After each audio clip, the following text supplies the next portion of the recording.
Professional golfer Grayson Murray tragically took his own life at the age of just 30, the morning of May 25, 2024. He had struggled with addiction and mental illness for years leading up to it. Here's what we know.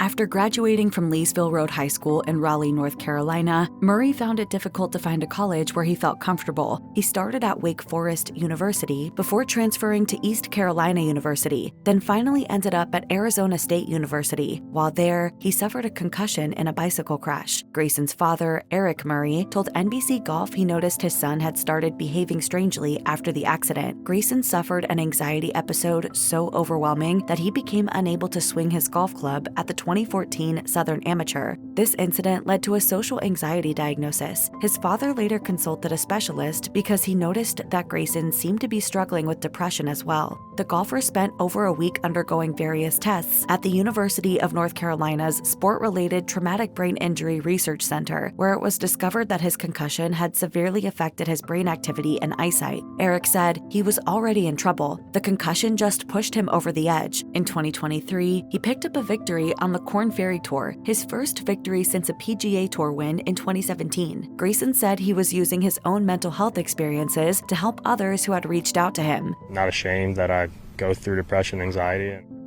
Despite his early difficulties, Grayson Murray won his first PGA Tour title at the 2017 Barbasol Championship. He lost that momentum though, and in 2021, Murray revealed that he was struggling with alcoholism. In a since-deleted post on X, formerly Twitter, he blasted the PGA Tour for threatening to fine him $20,000 because he had become intoxicated at the bar of a hotel in Hawaii. He wrote, "Why was I drunk? Because I'm a alcoholic that hates everything to do with the PGA Tour life, and that's my scapegoat." Murray found the fine especially hurtful because the PGA Tour had ignored his request for support. He added, "The PGA Tour didn't force me to drink, but the PGA Tour never gave me help." A month later, Murray revealed that he had sought treatment for alcoholism. After winning his second PGA Tour event in January 2024, the Sony Open, Murray told Golf Monthly that he had fallen off the wagon only to claw his way back up again, saying, "I would not be in this position right now, today, if I didn't put that drink down 8 months ago."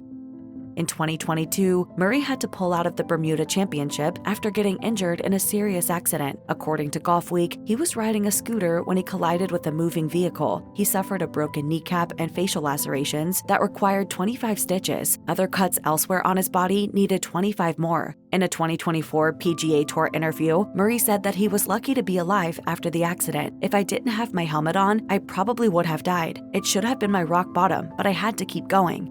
My scooter accident in Bermuda was really a low point in my life. That said, Murray didn't decide to take another shot at getting sober until after his poor performance at the 2023 Mexico Open. In addition to drinking the night before he hit the links, he also had some drinks ahead of his round. It just made things worse. He said, "I got home and had an anxiety attack that lasted 4 days. It was the worst feeling ever. It was really, really bad. That feeling is what finally led him to his second attempt at sobriety."